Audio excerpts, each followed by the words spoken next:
Това се нарича полимер. Полимер. Това е химията вътре. Химията, най-важната част от... Аз забравих да кажа, че ти си магиосник химик. Ти правиш все разни магии и не издаваш какво правиш. Не е фирмена тайна. Фирмена тайна.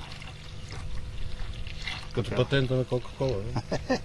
Ма всичкото се сипва. Да. И ще получим една порция 11 кг. След това отваряме сухото.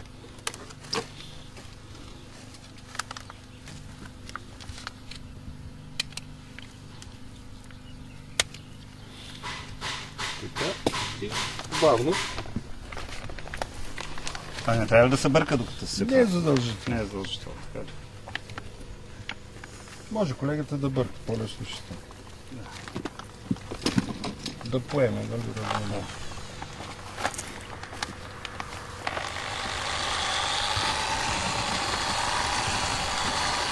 Няма нищо различно от стила на приготвянето на стандартните лепила.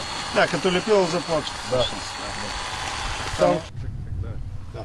Желателно е да имаме един съд с вода, някаква кофа, за да може четката, с която ще работим, и бъркалката, когато не се ползват инструментите, да се потопят вътре, защото